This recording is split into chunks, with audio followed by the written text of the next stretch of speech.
Hello, students. So, I hope that whatever I have taught you earlier, you don't have any doubt because I asked you already, but still I will recall everything whatever I have taught you. ठीक है, तो हमने पहले पढ़ा कि भक्ति कैसे, भक्ति का जन्म कैसे हुआ। जो भी आज हम पूजा पाठ करते हैं, भक्ति करते हैं, डिवोशन दिखाते हैं भगवान के प्रति, ठीक है, जो भी घर में रिचुअल्स करते हैं, सेरेमनीज करते हैं, उनकी उन वो कहाँ से आए, ठीक है ना, उनका बेस कहाँ से स्टार्ट हुआ, तो उसके बारे में हमने पढ़ा। फिर हमने दो कल्ट के बारे में पढ़ा, या कह लो कि दो डिफरेंट भगवान को मानने वाले लोग ग्रुप के बारे में पढ़ा, that is Nayanars and Alvars.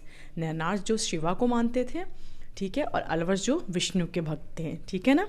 सो उस टाइम पे क्या हुआ ना, जब भक्ति की लहर दौड़ रही थी लोगों के बीच में, जब भक्ति मूवमेंट स्टार्ट हुआ था, ठीक है, तो उस टाइम पे बहुत सारे ऐसे रिलीजियस कह लो कि ग्रुप, ठीक है ना, अपने अपने धर्म, अपने अपने भगवान की पूजा करने वाले ग्रुप का उस समय जन्म हुआ था।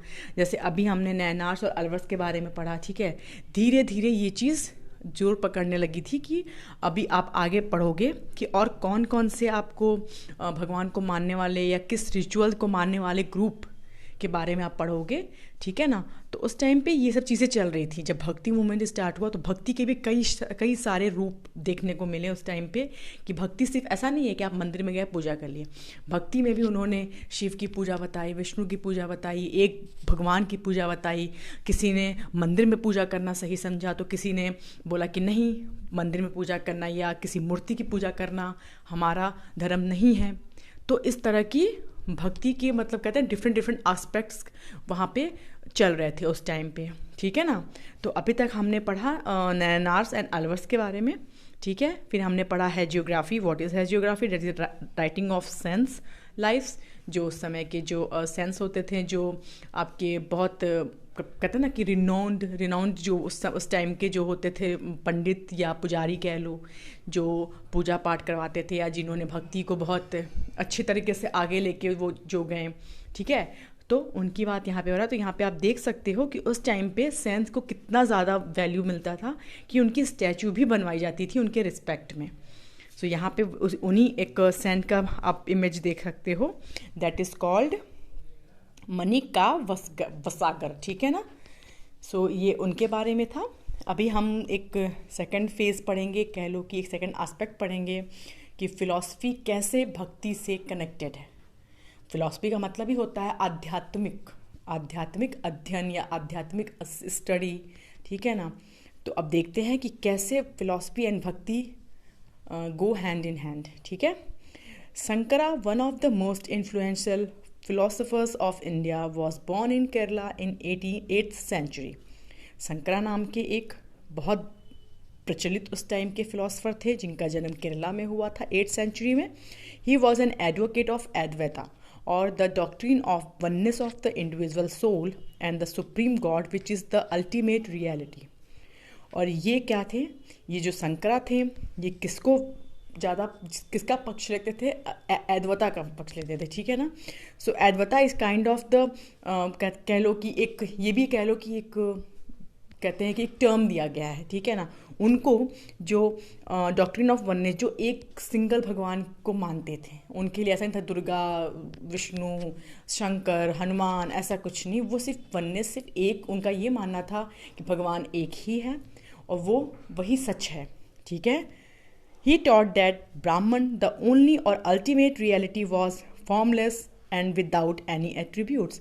उनका ये मानना था कि जो ब्रह्मा हैं वही आपके एक सच हैं, सत्य हैं, जो कि जिनका कोई रूप नहीं है, जिनका कोई आकार नहीं है, जो जिनको मतलब जिनका कोई रूप आकार नहीं है, ठीक है ना। इन्होंने ऐसे भगवान को मतलब सुप्रीम पावर, सुप्रीम गॉड को डिनोट किया अद्वैता ने, जिनका ये मानना था कि एक ही सुप्रीम गॉड है और उसका कोई रूप, कोई आकार, कोई शेप कुछ भी नहीं है, बस एक भगवान है, एक शक्ति है, ठीक है।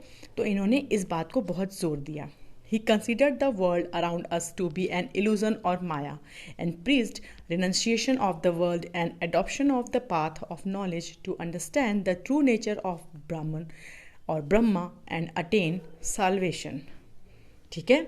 इन्होंने क्या बोला कि जो हमारे आसपास की जो दुनिया है वो एक माया है, जो भी हमें चीज़ें पसंद आती हैं, जो भी जीवन हम जीते हैं लोगों की उलझनों के साथ, दैट इज़ माया। ठीक है, उन्होंने बोला कि आप ज्ञान का पथ तभी पा सकते हो, ट्रू नेचर को तभी जान सकते हो जब आपको पता हो कि सुप्रीम गॉड कौन है।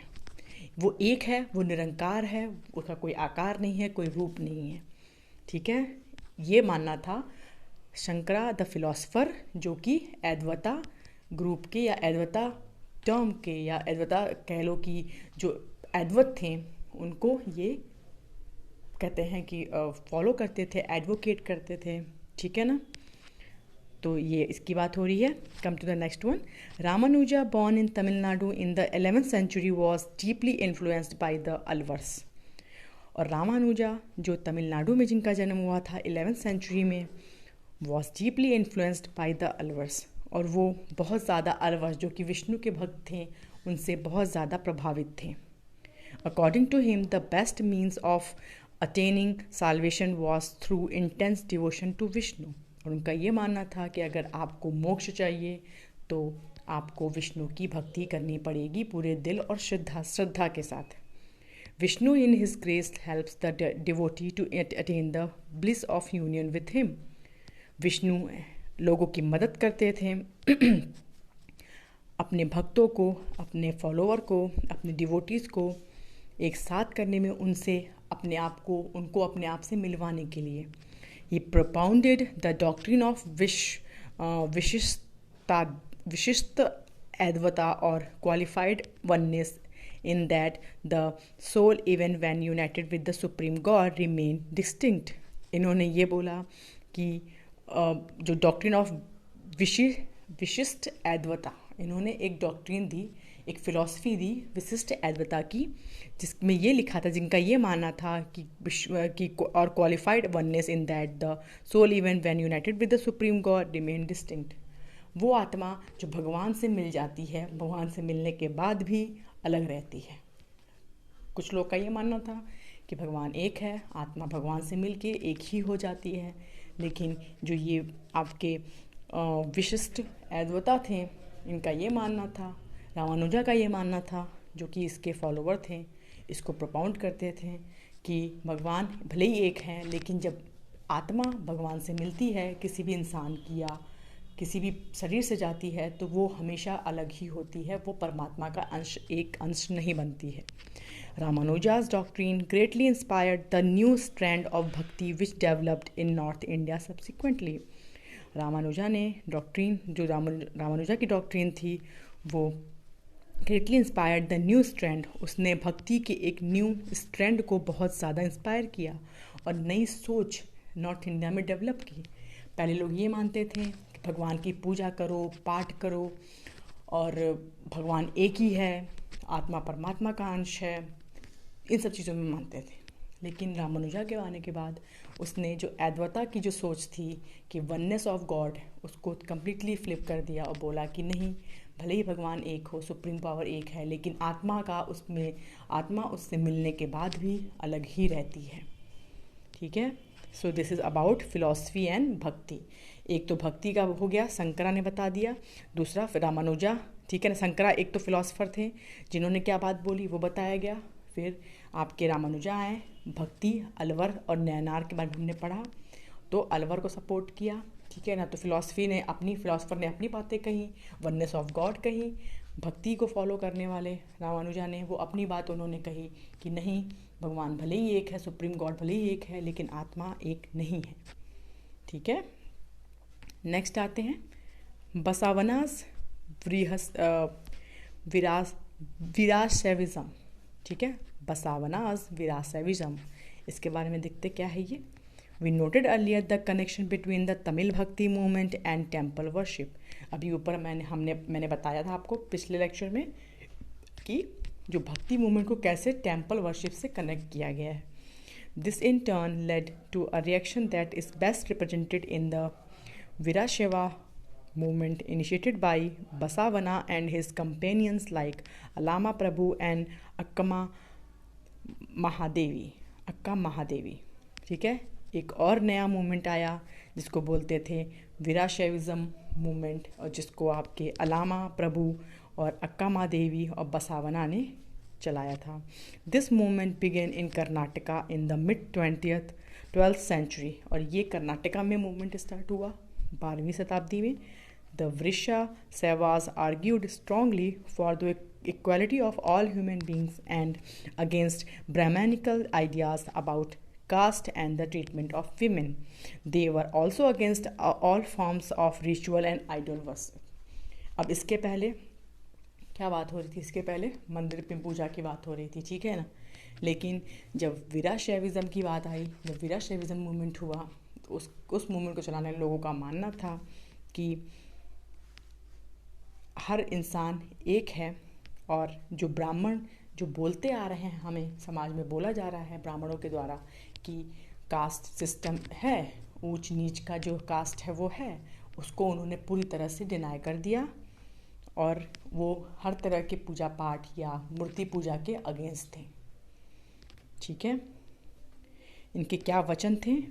वीराशैव वचनाज इसमें दिया हुआ है। दीज आर द वचनाज और सेइंग अट्रिब्यूटेड टू बसावना, ठीक है। The rich will make temples for Shiva. What shall I, a poor man, do? My legs are pillars, the body the shrine, the head a cupola of gold. Listen, O Lord of meeting rivers, things standing shall fall, but the moving ever shall stay. What is the temple that Basavana is offering to God? मैं question भी पूछा है, तो ये क्या बोल रहा है कि अगर अमीर मंदिर बनवाते हैं शिवा के लिए, तो गरीब क्या करता है?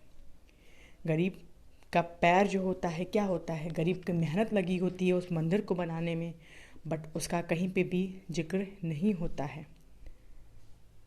चीज़ें एज सच चल रही होती हैं, but the moving ever shell stay, but हम कहीं पे भी नहीं जा रहे होते हैं। मतलब ये गरीब और अमीर का जो डिफ्रेंशिएशन है, डिस्क्रिमिनेशन है, उसकी बात कर रहा है कि अमीर तो अपना काम अपने अकॉर्डिंग कर लेते हैं, सब कुछ हो जाता है। गरीबों का क्या? गरीबों की तो ना दुनिया है और ना ही कोई टेम्पल में पूजा करने की उनको अथॉरिटी होती है। तो हमारा क्या, ठीक है। The sense of Maharashtra.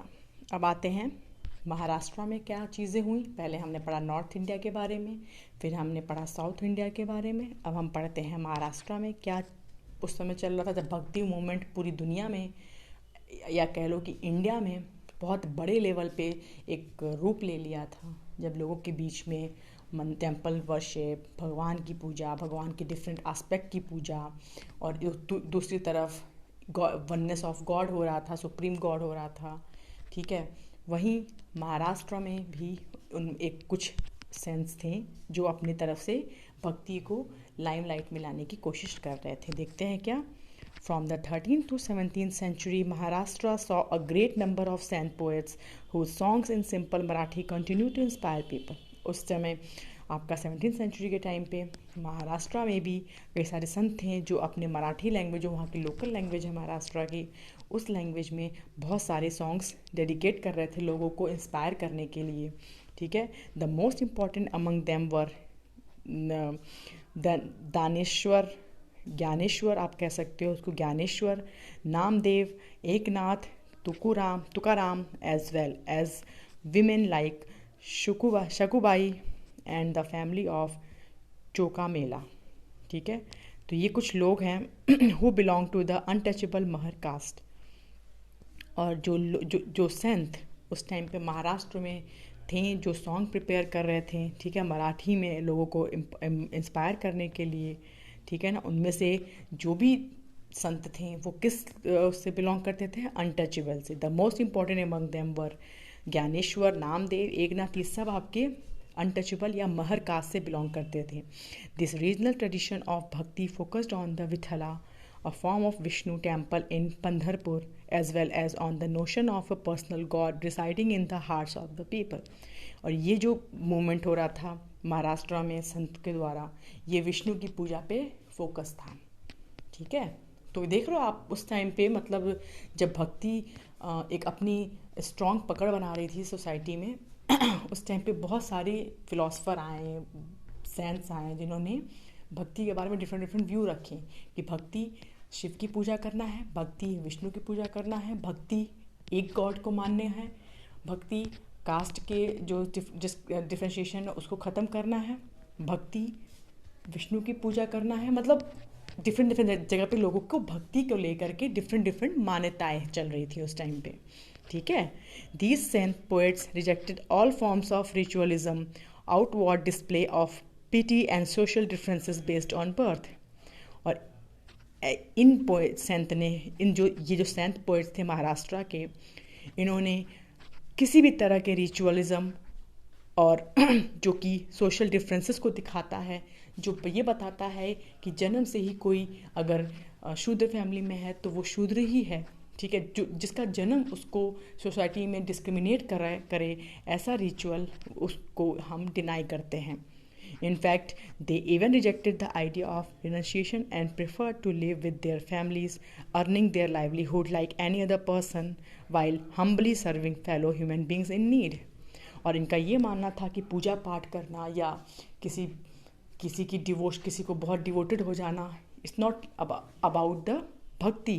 भक्ति आपकी जनरली क्या है, अपनी फैमिली के साथ रहो, उनका पालन पोषण करो, जब उनको आपकी ज़रूरत हो तो उनके साथ खड़े रहो, इंसानियत का फ़र्ज़ निभाओ, ये इनका मानना था।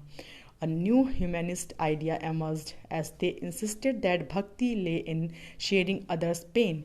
और इन्होंने ये बात एक नया रूप रखा भक्ति का सामने, जिसमें ये बात कही गई कि भक्ति क्या है, किसी के दुख को बांटना ही भक्ति है। As the famous Gujarati saint Narsi Mehta said, they are Vaishnavas who understand the pain of others। जैसा कि बहुत फेमस गुजराती संत थे नारसी मेहता, उन्होंने कहा है they are Vaishnavas who understand the pain of others. वे वैष्णव हैं जो दूसरों के दुख को समझते हैं। वैष्णव जो गुजराती में भी कई सारे काज, जैसे हमारे हिंदू में क्या होता है, आपके सुनार हैं, लोहार है, आपके गुप्ता हैं, कई सारे कास्ट डिवाइडेड है ना, वैसे ही आपके गुजराती में भी बहुत सारे डिवाइड होते हैं, पटेल होते हैं, वैष्णव होते हैं। तो ये जो गुजराती ये जो संत थे, इन्होंने एक और बात रखी कि जो वैष्णव हैं उनके लिए दूसरों के दुख को समझना ही भक्ति है, ठीक है। तो इन्होंने मतलब एक सपोर्ट करते हुए महाराष्ट्र में चल रहे मूवमेंट को सपोर्ट करते हुए अपना व्यू आगे रखा, ठीक है। सो इसमें आप एक चीज़ अंडरलाइन करो, ये गुजराती संत नारसी मेहता ने जो कहा वो अंडरलाइन कर लो, ठीक है। महाराष्ट्र के जो संत के नाम दिए हैं वो अंडरलाइन कर लो सॉरी ठीक है। देन आप एक काम और करोगे, जो भी आपके बसवाना वीराशैविज्म के हैं उनका नाम, जितने भी नाम इसमें आए हैं ना बेटा, आप उन सबको अंडरलाइन करोगे, बिकॉज बहुत इंपॉर्टेंट है। ये पूछ सकता है कि ये किस मूवमेंट से रिलेटेड है, ये पर्सन का नाम दे देगा, 4 ऑप्शन दे देगा, और अगर आपने अंडरलाइन नहीं किया है, ठीक से नहीं पढ़ा है, तो आपको नहीं पता चलेगा कि ये पर्सन किस इंडिया के किस स्टेट में मूवमेंट में इन्वॉल्व था, किसके पक्ष में था, शैविज्म के या विष्णुइज्म के या अलवर्स थे, नयनर्स थे, ठीक है, वो क्या थे, मतलब आपको पता होना चाहिए। तो इसमें जितने भी नाम हैं और जो जिस चीज़ से जिस मूवमेंट को सपोर्ट कर रहे थे, जिस डिवोशन ऑफ गॉड को वो सपोर्ट कर रहे थे, ठीक है ना, उसको अंडरलाइन करना बहुत इम्पॉर्टेंट है इस चैप्टर में, ठीक है। तो डेफिनेटली फॉर श्योर जहाँ भी नाम आपको दिख रहा है, बिना मेरे कहे आप अपने आप से अंडरलाइन कर लो कि नहीं, this could be important for examination. हमेशा 4 ऑप्शन करके आएगा आपका, आप कंफ्यूज हो जाओगे अगर आपने अच्छे से नहीं पढ़ा है चैप्टर, या अच्छे से जो भी मैंने बोला है इंपॉर्टेंट मार्क करने के लिए नहीं किया है, ठीक है। So definitely for sure make sure कि आप हर चीज़ जो भी मैं इंपॉर्टेंट बता रही हूँ आप उसको अंडरलाइन ज़रूर करो, ठीक है। तो यहाँ पे क्वेश्चनिंग द सोशल ऑर्डर है, जो सोसाइटी में जो चीज़ें चली आ रही हैं उस समय की बहुत स्ट्रांगली एग्जिस्ट करती थी, उसके ऊपर एक क्वेश्चनिंग है, एक पोइट्री के रूप में बताई गई है। तो इसको आप खुद से पढ़ना और कोशिश करना कि ये पोइट्री क्या कहने की कोशिश कर रहा है, ठीक है। तो जब नेक्स्ट लेक्चर होगा, नेक्स्ट वीडियो होगा, तो मैं आपसे ये चीज़ पूछूंगी, तो आप मुझे व्हाट्सअप टेक्स्ट कर देना कि ma'am this poem says this this this, ठीक है। तो अगले चैप्टर में अभी मैं यहीं पे वीडियो स्टॉप कर रही हूँ। नेक्स्ट वीडियो में I will explain Nathpanthis, Siddhas and yogis, इस्लाम सूफिज़म क्या है, इस्लाम कहाँ से आया, सूफिज़म कहाँ से आया, ठीक है ना, उनका बेस क्या है, तो उसके बारे में हम पढ़ेंगे। फिर आगे इसके न्यू रिलीजियस डेवलपमेंट्स हैं नॉर्थ इंडिया में, भक्ति के अलावा और क्या क्या रिलीजियस डेवलपमेंट हुए हैं उसकी बात हम करेंगे, ठीक है। कि भक्ति के और कौन से रूप देखने को मिले हमें नॉर्थ इंडिया में, ठीक है। तो उसके बारे में ये पूरा आपको एक्सप्लेन करेगा। फिर कबीर के बारे में थोड़ा सा दिया हुआ है यहाँ पे, वो पढ़ेंगे। गुरु नानक के बारे में दिया हुआ है, वो भी पढ़ेंगे। बहुत अच्छी मतलब बातें यहाँ पे दी हुई हैं, बहुत इंपॉर्टेंट फैक्ट्स दिए हुए हैं, मुझे ऐसा दिख रहा है इसमें। तो हम ये भी पढ़ेंगे और इसमें भी बहुत सारी चीज़ें इंपॉर्टेंट मार्क करने के लिए हैं, हम उनको मार्क करते चलेंगे साथ में, ठीक है। So this is enough for this video. I hope कि मैंने अच्छे से एक्सप्लेन किया है चीज़ों को। अगर आपको स्टिल कोई डाउट है, कोई प्रॉब्लम है, जस्ट लेट मी नो कि ma'am please take a live class. तो मैं लाइव क्लास में भी आपको चीज़ें समझा दूँगी, ठीक है ना। Do not hesitate to ask me anything, any time आप कभी भी पूछ सकते हो, वेन एवर यू फील कि मतलब आपको डाउट हो रहा है, आपको प्रॉब्लम आ रही है, ठीक है। So this is enough for this video. So have a good care of your self, have a good day everyone.